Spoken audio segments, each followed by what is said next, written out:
여러분 축복합니다. 주님의 이름으로. 근본 가을 학기 모세골 아카데믹 강좌 주제가 하나님 이해와 인간 이해입니다. 우리가 신앙생활 해가는데 중요한 사항들이 많이 있지만은 하나님 이해와 인간 이해는 매우 중요한 사항입니다. 이번 강좌에서 하나님 이해는 미국의 구약학자 월터 브루그만 교수의 구약 신학을 텍스트로 택했습니다. 월터 브루그만 교수는 하나님의 창조 행위 모델을 5가지로 구분해서 매우 깊은 통찰로 설명해 가고 있습니다. 오늘 저의 설교는 브루그만 교수의 동사형 문장들로 표현된 증언 파트를 제가 여러분들에게 이해할 수 있도록 정리한 내용이 되겠습니다. 이스라엘은 하나님의 행위, 즉 하나님의 구체적이고도 특정한 행위에 특징적인 관심을 두고 있습니다. 그 특징적인 행위 5가지를 제가 이제 말씀을 드리고자 합니다. 첫째, 창조하시는 하나님. 다른 말로 표현하면은 창조는 야훼의 또는 창조는 하나님의 사건이다입니다. 이 창조라고 하는 단어는 이방신에게는 쓰지 않고 오로지 하나님에게만 사용된 단어입니다. 그런 의미에서 창조는 하나님의 사건입니다. 구약의 하나님 창조 이해는 이제 단순히 우주 기원의 서술이나 철학적 논증이 아니라 하나님이 지금도 역사와 세계 안에서 현장 속에서 새롭게 창조하시는 사건입니다.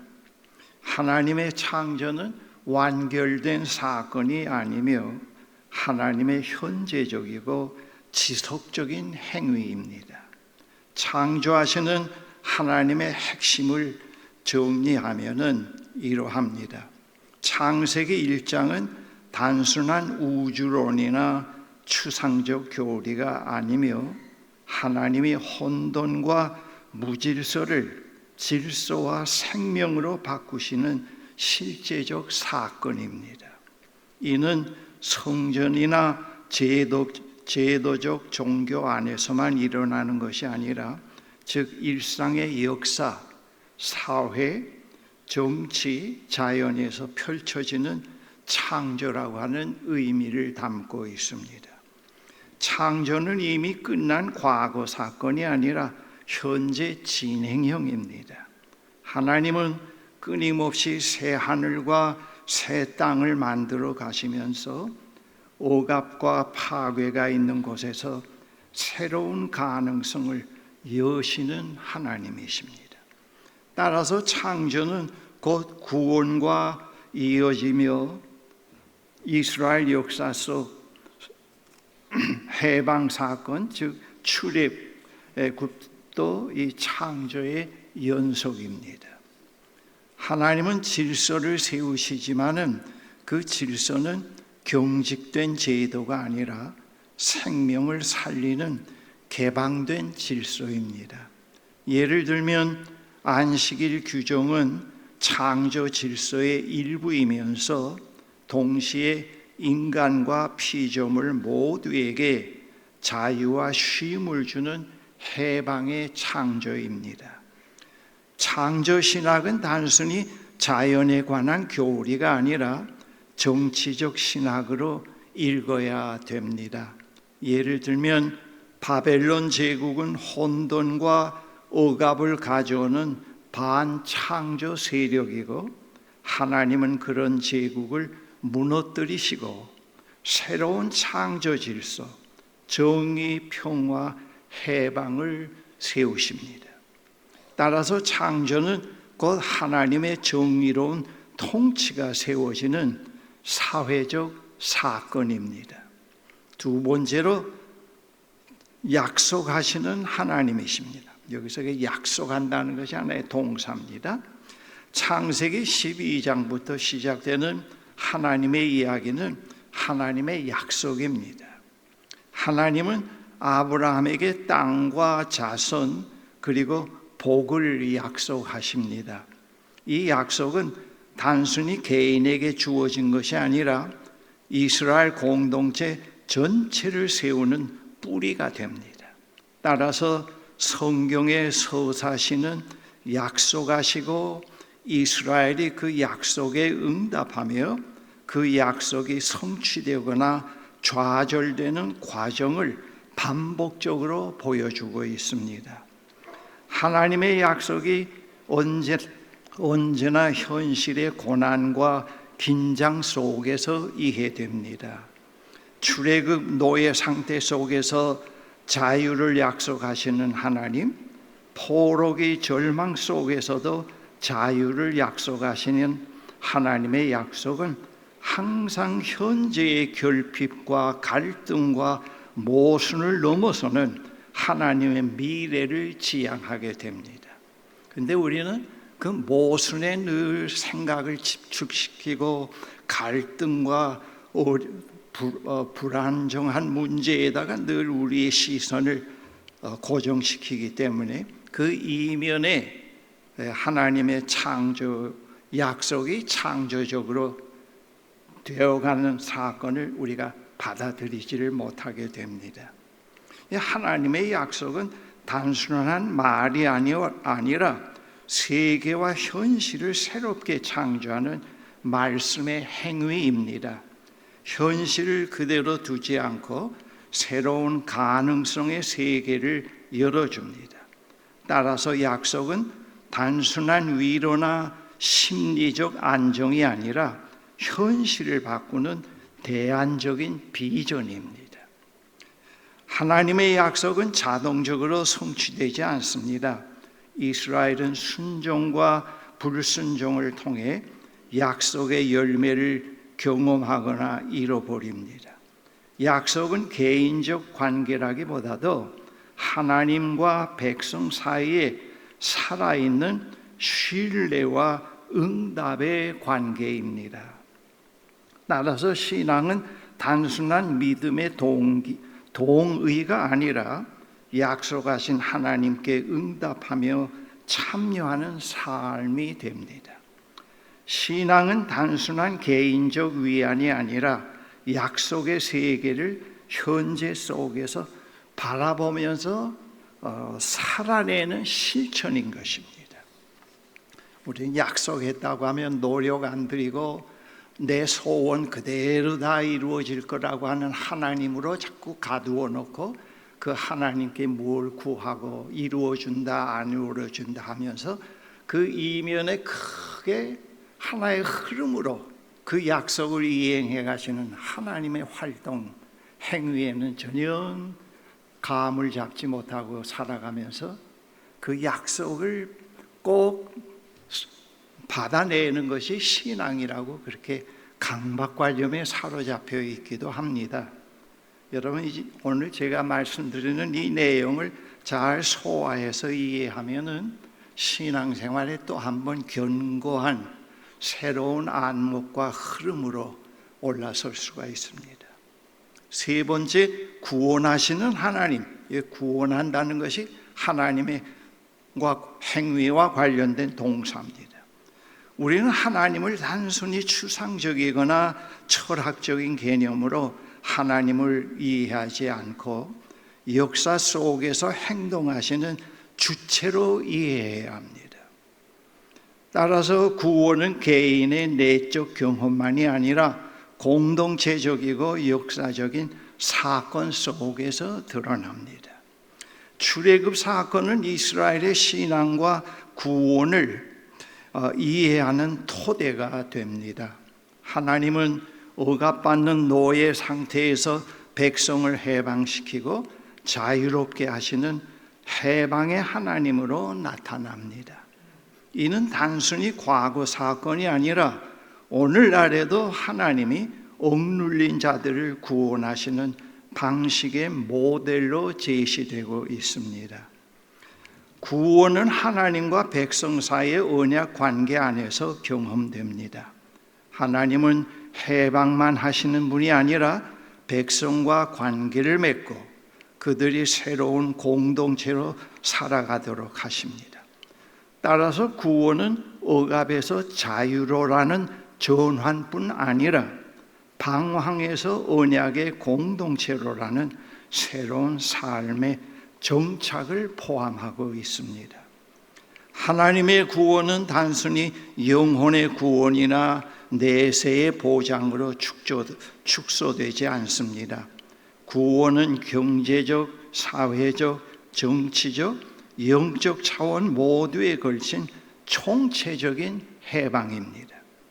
예언자들은 이 구원의 하나님을 증언하면서 공동체가 불의와 억압을 버리고 정의와 평화의 질서 속에서 살도록 촉구합니다. 예언자적 상상력에서 구원의 하나님은 기존 체제, 즉 바벨론의 억압을 해체하고 새로운 대안을 여시는 분이시라는 것을 성서에서 볼 수가 있습니다. 구원은 단지 과거 사건의 재현이 아니라 하나님이 지금 여기에서 새로운 현실을 가능하게 하시는 사건인 것입니다. 오고 있는 하나님 안에 있는 새로운 현실을 가능하게 하시는 사건입니다. 네 번째로 명령하시는 하나님. 구약 성경은 하나님과 이스라엘 사이에 살아있는 관계의 증언입니다. 구약에 나타난 하나님은 정태적이고 추상적인 개념이 아니며 역사 속에서 언약 백성과 관계 맺으시는 하나님이십니다. 그 가운데 하나님은 명령하시는 하나님이라는 이해는 신학에서 매우 중요한 축을 이루고 있습니다. 출애굽 사건 이후 시내산에서 율법을 주신 하나님은 단순히 해방만 하신 분이 아니라 새로운 질서를 명령하시는 분이십니다. 해방, 즉 출애굽의 은혜와 함께 율법 토라의 명령이 주어지며 이것은 자유가 무질서로 흐르지 않고 공동체적 삶으로 구체적으로 구체화되도록 합니다. 하나님의 명령은 추상적이고 절대적인 법률이 아니라 언약 관계 안에서 주어지는 말씀입니다. 명령은 억압이 아니라 너희가 내 백성이다라고 하는 정체성을 유지하기 위한 길이며 하나님과 이스라엘이 서로 충실함을 요구하는 약속의 언어입니다. 하나님의 명령은 단순히 개인 윤리가 아니라 공동체 전체의 삶을 규정하는 정치적, 경제적 합의를 가집니다. 예를 들어 안식일 규정이나 신년법은 억눌린 자를 해방시키고 권력과 재물을 독점하는 독재적 질서에 저항하는 하나님의 명령입니다. 따라서 명령하시는 하나님은 공동체를 형성해 하시는 하나님이십니다. 하나님의 명령은 단순한 복종으로 이해해서는 안 됩니다. 명령은 억압적 질서가 아니라 생명으로 부르시는 초대요, 자유를 억누르지 않고 새로운 자유를 창출하는 질서입니다. 따라서 이스라엘은 명령을 순종하면서 동시에 자유롭게 하나님께 응답해야 한다는 사실을 구약 성서에서 보여주고 있습니다. 출애굽, 율법, 땅의 구조 속에서 하나님은 해방하시고 출애굽, 명령하시며 토라, 그 명령대로 사는 공동체를 통해서 새로운 현실, 약속의 땅을 가능하게 하십니다. 하나님의 명령은 율법주의가 아니라 생명을 가능하게 하는 언약적 요구입니다. 결국 명령하시는 하나님은 이스라엘과 교회가 하나님 백성으로서의 정체성을 지키고 세상의 불의와 우상에 저항하며 새로운 공동체적 삶을 살아가도록 부르시는 분입니다. 마지막 다섯 번째로 인도하시는 하나님이십니다. 인도하시는 하나님은 성경 전체를 꿰뚫는 중요한 주제 중에 하나입니다. 우리는 구약을 하나님이 주체적으로 역사 속에서 행하시는 이야기로 읽어야 하고, 그 안에서 하나님은 단순히 추상적인 원리나 고정된 교리의 대상이 아니라 역사와 공동체의 삶 속에서 길을 내시고 인도하시는 하나님으로 이해하고 받아들여야 합니다. 출애굽 사건은 하나님의 인도하심의 근본적 서사시입니다.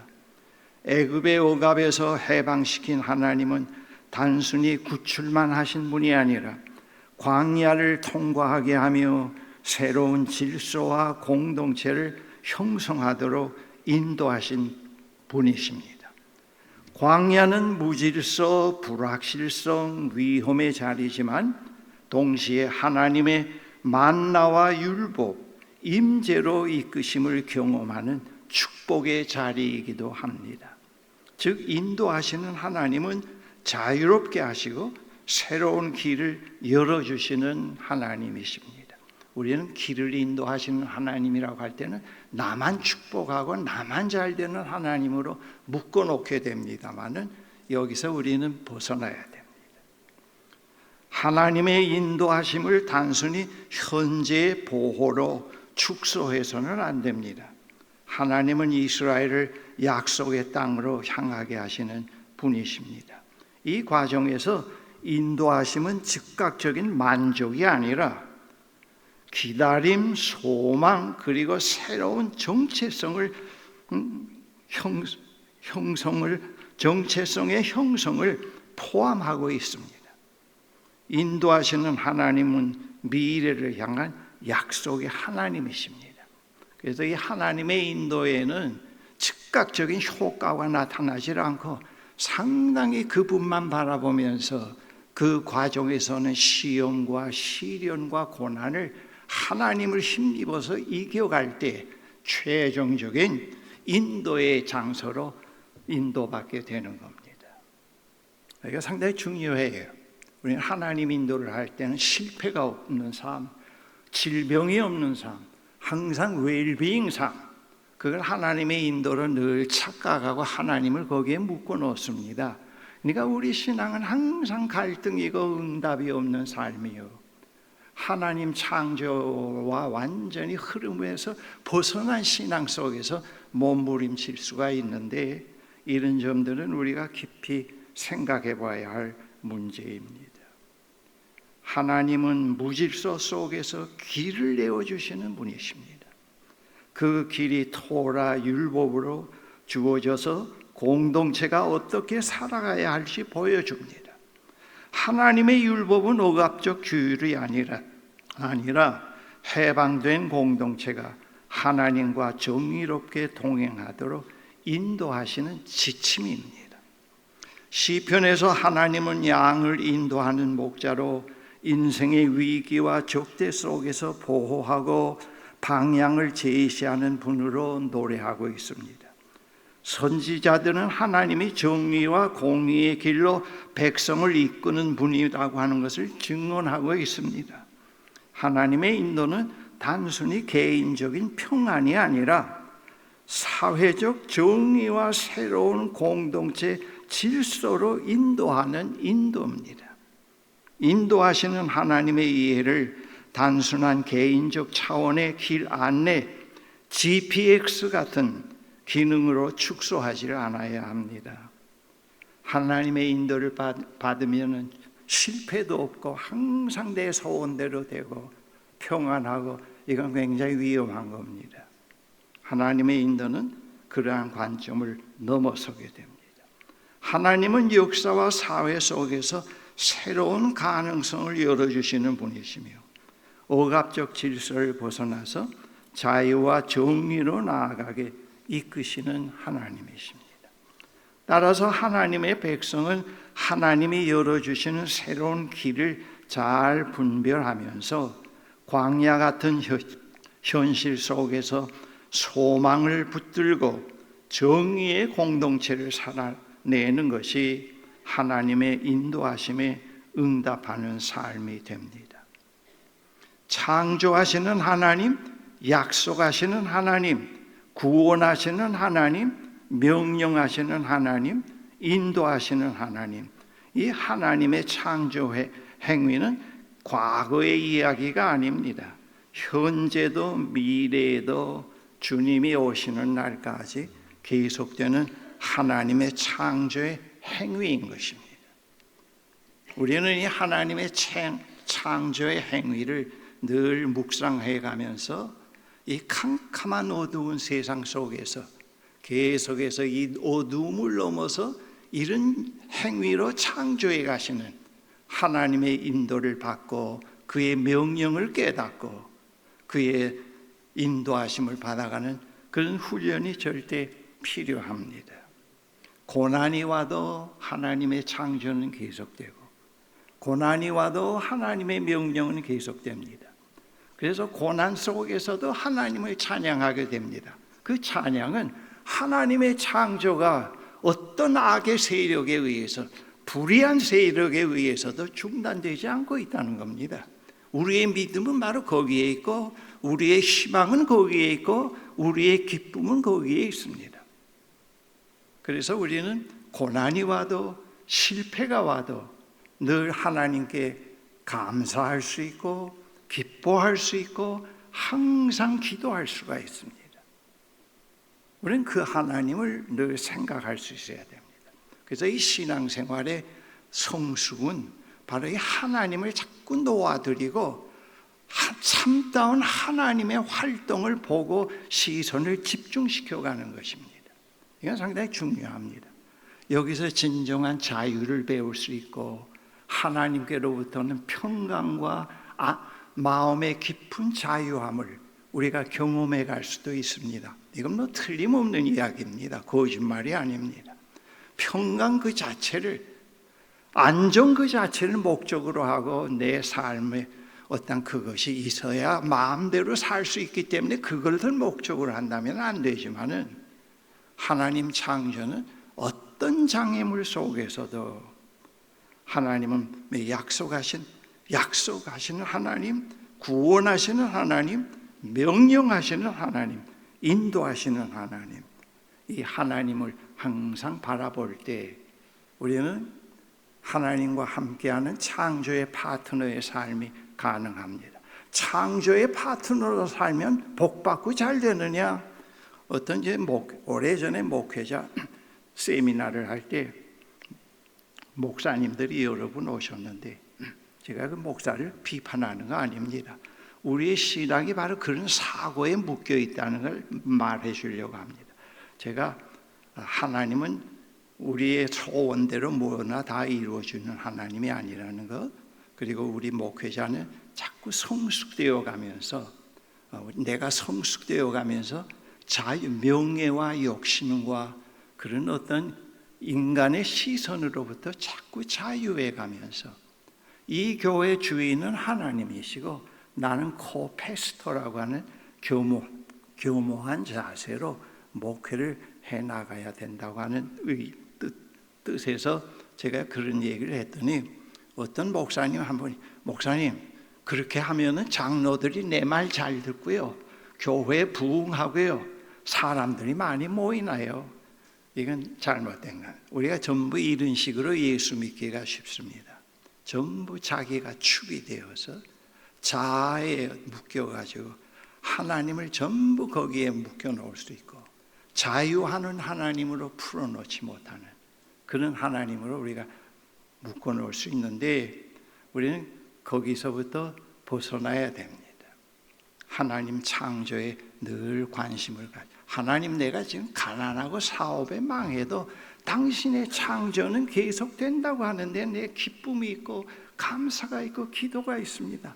내가 지금 암에 걸려서 거의 몇 개월 후에 사형 후회라고 하는 생명의 선고를 받았지만은 하나님 창조는 계속됩니다. 내가 암에 안 걸리려고 당신을 믿은 게 아닙니다. 당신은 살아계시고 당신의 역사 속에서 계속 활동하고 계시는 하나님. 당신 없으면 제 삶은 완전히 무가 됩니다. 당신이 있기 때문에 제 삶에 목적이 있습니다. 암에 걸린 가운데서도 살아갈 수 있고 찬송할 수 있는 이런 기적의 삶을 제가 살아갈 수 있나이다. 바로 이것입니다. 이거 상당히 중요한 말씀을 제가 드립니다. 이런 말씀. 그래서 이런 하나님에 대한 이해와 깨달음이 자꾸 나이가 더해갈수록 깊어져야 됩니다. 그래야 하나님에 대한 신뢰가 생기게 되고 그 하나님에 대한 신뢰가 믿음을 자꾸 증폭시킵니다. 뭘 얻기 위해서 믿음, 뭘 얻기 위해서 믿음을 갖자. 우린 거기 차원에서는 이제는 한 발자국 올라서야 됩니다. 이거 상당히 실제적인 겁니다. 제가 70 넘어서 지금 80의 고개를 들어섰는데 지금 돌이켜 보면은 이 하나님의 약속, 구원, 명령하시는 것, 하나님의 이러한 그 창조 행위가 얼마나 진지하고 사실이라는 것이 더 노년의 좀 높은 언덕에서 보니까 제 한 개인의 생을 통해서도 이것이 입증이 된다는 걸 제가 확실히 알고 깨닫고 있습니다. 그래서 지금에는 제 자랑이 아니라 제 상황이 어떠하든지 간에 하나님을 믿고 하나님을 찬양할 수가 있습니다. 그분의 창조의 파트너로 무엇이든지 하려고 합니다. 지금 제가 아카데미 강좌를 하고 일상을 하고 있는 것은 그래도 건강할 때 하나님 창조가 계속되는 이 현실에서 여기에 참여해가는 삶을 노년에도 끝까지 할 수 있는 것, 즐겁게 할 수 있는 것, 기쁨으로 할 수 있는 것, 하나님 창조를 인정하는 삶을 증명할 수 있는 것이 무엇이라고 하는 것을 생각해서 그런 믿음에서 제가 일상을 하고 있고요. 아카데미 강좌를 또 개설해서 하고 있습니다. 여러분, 우리가 믿는 하나님은 시시한 하나님, 변덕쟁이, 폭군과 같은 하나님, 뇌물을 받아먹고 재물을 받아먹고 그런 삶에만 복을 주시는 그런 하나님은 아닙니다. 우리가 기독교 신앙에서 온전케 되어 간다는 것은 하나님 이해가 자꾸 바뀌어져 간다는 걸 말합니다. 그리고 하나님에 대한 신뢰가 깊어 간다는 것, 그리고 그분에 대한 믿음이 증폭되어 가고 그 믿음이 더 견고해져 간다는 것, 그러면서 자꾸 시시한 것을 놓게 되는, 그리고 그 하나님의 창조가 항상 나의 희망이요 기쁨이 된다는 것, 이 신앙의 연륜 속에서 바로 그런 것을 향해서 가는 것이 온전케 되는 삶의 길입니다. 그래서 이 심리학에서 얘기하는 온전케 되는 길과는 상당히 다르습니다.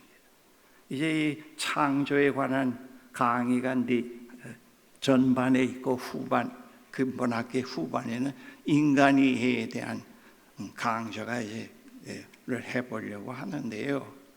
이게 참 중요하다고 생각이 돼서 오늘도 제가 이 내용을 정리해서 이 자리에서 말씀드립니다.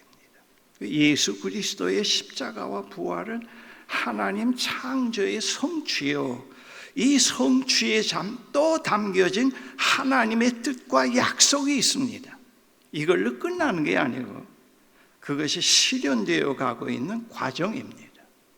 여러분, 아주 사악한 영주가 백성들을 못살게 굴고 학대하고 그들을 억압하고 전부 백성을 종으로 삼고 있다고 합시다. 그런데 그 멀리서 바라보던 정의와 자유를 사랑하고 인품이 뛰어난 성주가 왕이 있다고 합시다. 그 왕이 가만히 그 성의 주민을 바라보니까 참 불쌍하거든요. 자기 식구들을 위해서 백성을 전부 다 이용해 먹거든. 그러면서도 백성을 위한다고 거짓말을 한단 말이에요. 그래서 이 왕이 신하들과 의논해가지고 그 성을 침공해서 해방을 시켰습니다. 그 다음에 그걸로 끝난 건 아닙니다. 계속해서 왕의 의도와 뜻을 실현해 가는 겁니다. 백성들이 자유로운 백성으로, 자기를 실현해 가는 백성으로, 올바른 목표를 향해서 증진해 나갈 수 있는 백성으로 그 백성을 자꾸 견인해 나가는 작업이 계속됩니다. 이 하나님의 예수 그리스도의 사건에서 하나님의 창조의 실현을 쉽게 얘기하면 그렇게 비유로 얘기할 수가 있겠습니다. 우리의 믿음, 소망, 사랑은 현재 미래에 계속되는 하나님의 창조 행위에 기초하고 있습니다. 뭘 받았다에 기초하고 있지는 않습니다. 내 마음이 화끈화끈하다고 기초하고 있는 건 아닙니다. 창조 행위에 기초하고 있습니다. 우리의 일상은 하나님 창조와 함께하는 여정 가운데 있습니다. 그래서 일상이 중요합니다. 그래서 일상을 제대로 살아가는 하나님의 백성은 하나님 창조 행위의 창조의 파트너로 살아가고 있습니다. 하나님의 파트너로 살아가는 여정에서 하나님을 이해하고 신뢰하며 믿음이 더욱 증진됩니다. 하나님의 창조 행위가 없는 세상에서 창조의 파트너라는 말은 모순입니다. 주님의 제자로서 산다는 것도 모순이고요. 하나님 창조는 지금도 계속됩니다. 여러분, 이런 비유를 제가 하나 들겠습니다. 지금 캄캄합니다. 대낮인데 짙은 구름이 끼고 번개가 일고 소나기가 때때로 옵니다. 대낮인데도 캄캄합니다. 그럼에도 불구하고 제가 비행기를 타고 이 구름을 뚫고 구름 위에 또 올라갔다고 합시다. 거기에는 푸른 하늘과 햇빛과 잔잔함이 있습니다. 그러니까 하나님의 창조를 바로 그걸로 비유할 수가 있습니다. 그리고 그런 구름이 짙게 있고 비바람이 부는데도 비가 때때로 멈추기도 하고, 그리고 그것을 뚫고 빛이 내려오기도 하고 무지개도 일으키기도 합니다. 그때 그것을 보면서 우리는 하나님의 창조가 어떤 거라는 걸 깨달을 수 있지 않겠습니까? 오늘 구약 본문은 하나님의 창조 행위가 미래의 해방, 구원의 사건으로 이루어질 것이며, 구원이라는 창조 행위가 구체적으로 하나님의 종들을 통해 이루어질 것이라고 예언되고 있습니다. 여기서 종들은 창조의 파트너인 것입니다. 마지막으로 하나님의 창조가 진행되는 가운데서 일상을 살아가는 하나님의 백성인 그리스도인이 취해야 할 삶의 태도에 대해서 사도 바울의 권면의 말씀이 있습니다. 데살로니가전서 5장 16절부터 18절 새 번역인데, 항상 기뻐하십시오. 끊임없이 기도하십시오. 모든 일에 감사하십시오. 이것이 그리스도 예수 안에서 여러분에게 바라시는 하나님의 뜻입니다. 그 다음 19절에 성령을 소멸하지 마십시오.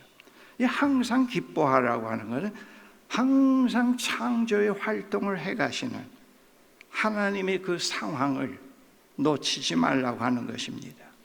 그 하나님과 깊은 화해와 사귐 가운데서 살아가라고 하는, 하나님을 늘 추구하라고 하는 하나의 존재론적인 기쁨을 얘기를 합니다.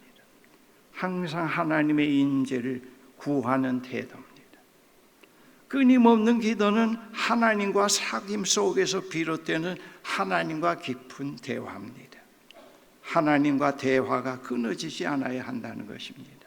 언제나 하나님과 대화 속에서 세상의 문제를 의논하게 되고, 소곤소곤 내 내면의 비밀을 얘기하게 되고, 내 갈등을 얘기하게 되고, 진리에 대한 의문을 얘기해서 그분으로부터 인도함을 받게 되는, 이건 상당히 중요한 겁니다. 이 기도가 중단되죠. 기도는 꼭 아침 새벽에 어떤 장소에 가서만 하는 건 아니고, 항상 기도, 끊겨지질 않아야 합니다.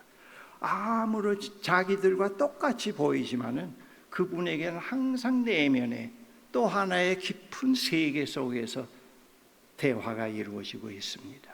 어떤 때는 슬픈 대화, 어떤 때는 비관적인 대화, 그러면서도 위로가 있습니다.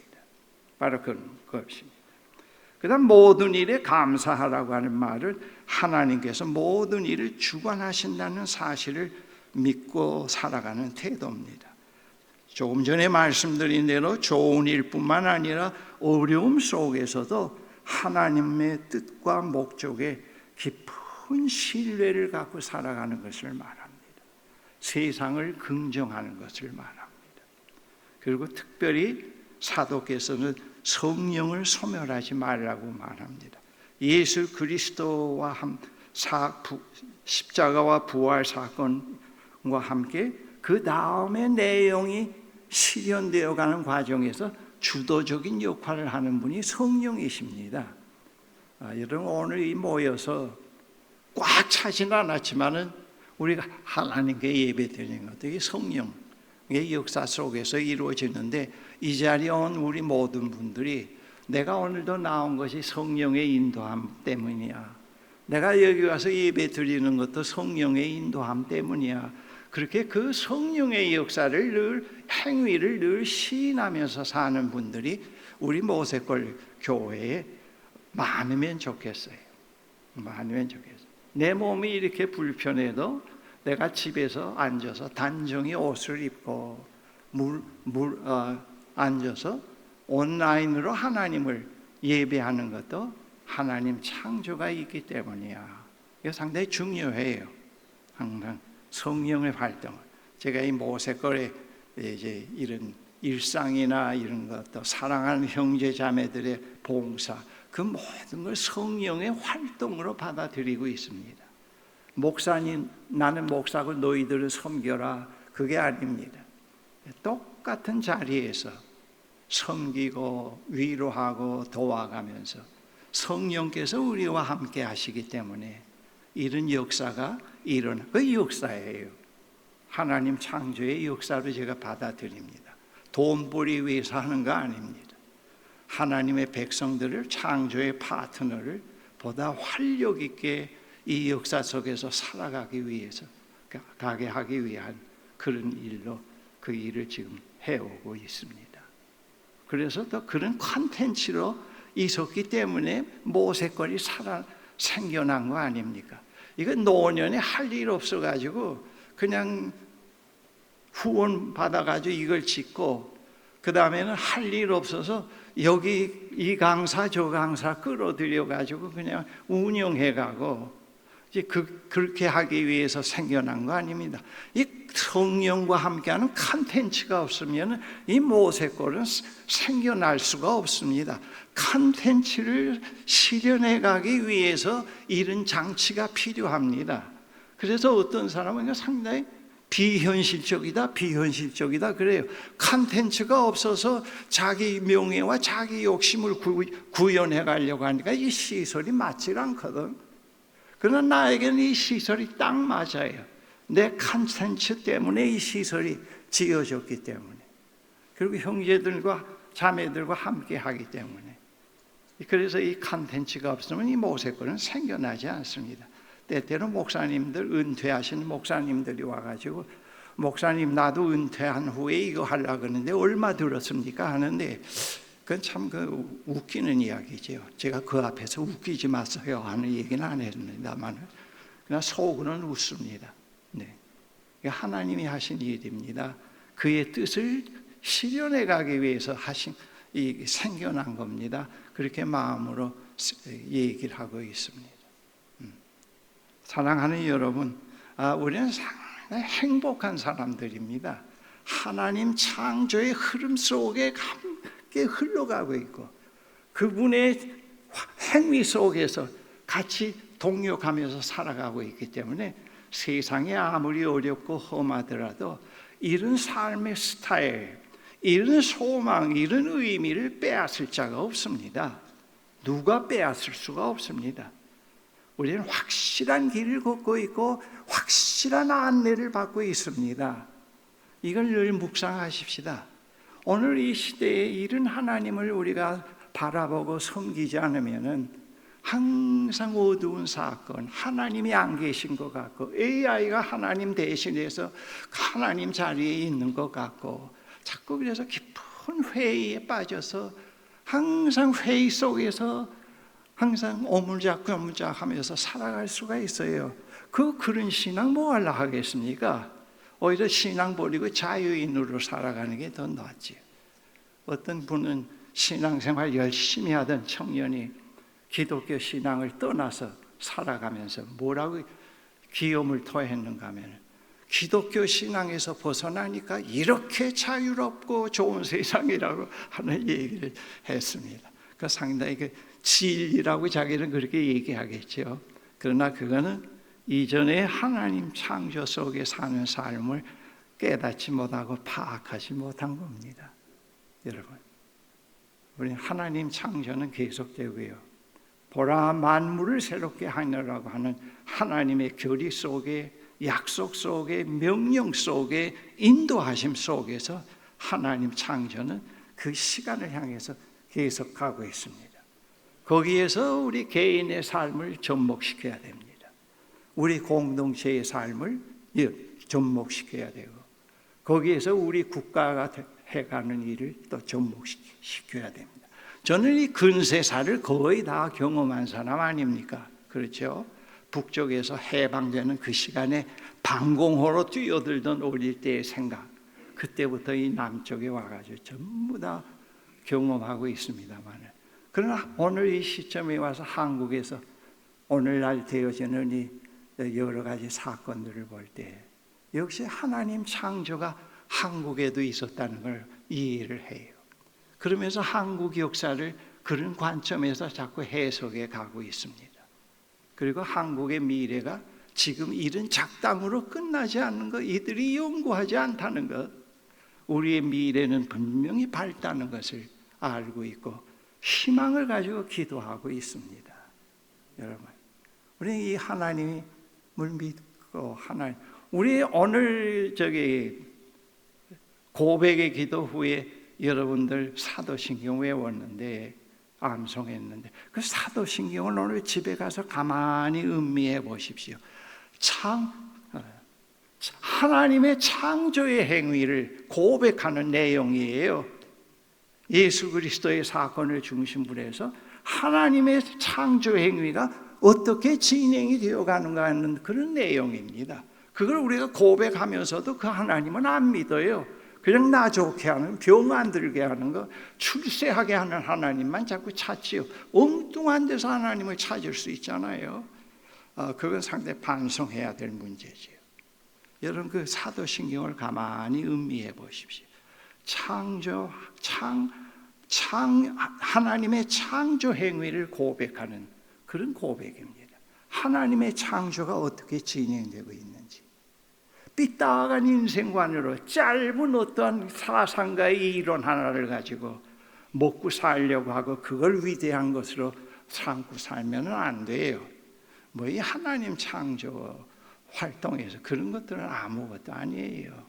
그것에서 우리가 몸담고 그 의미와 가치를 깨닫지 못할 때는 이 사람 얘기하면 굉장한 것 같고 기염을 토하면서 또 얘기할 수도 있겠습니다만은 그런 거는 뭐 별로 아닙니다. 가장 확실한 것, 진짜 진리.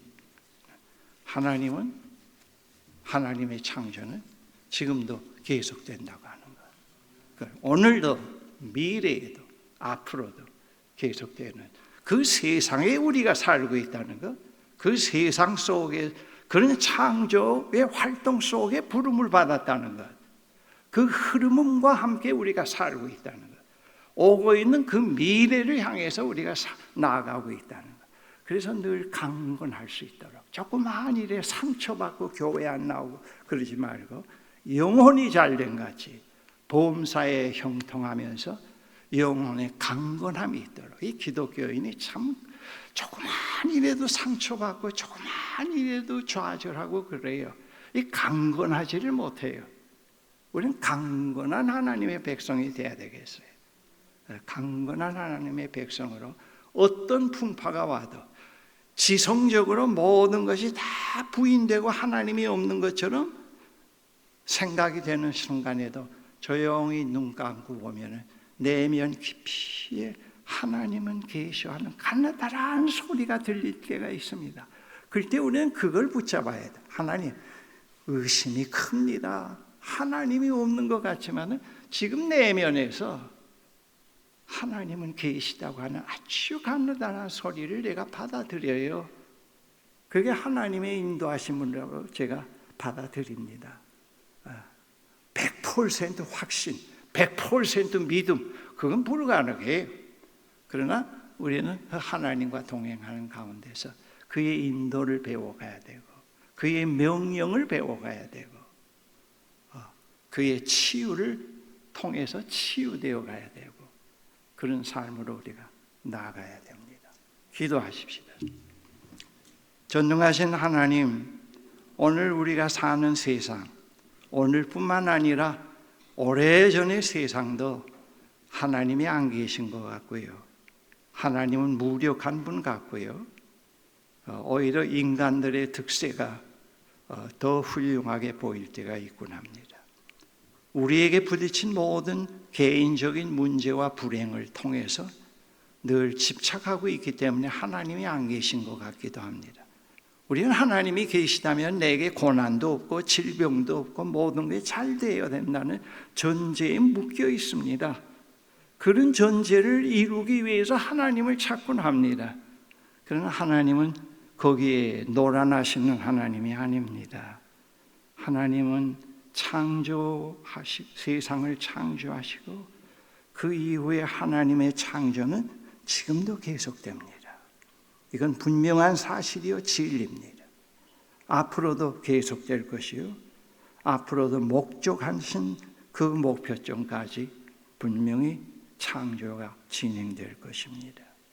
오 하나님, 오늘 이 시대 속에서 그런 숨어 계시는 하나님의 창조의 흐름을 우리가 파악하게 하시고 붙잡게 하시고 그 흐름에 따라서 우리가 살아가는 하나님의 백성이 되게 하시고 어두운 세상, 복잡한 세상 속에서 그 하나님의 빛을 부분적으로라도 드러낼 수 있는 저희들이 되도록 축복해 주십시오. 예수 그리스도 이름으로 기도합니다. 아멘.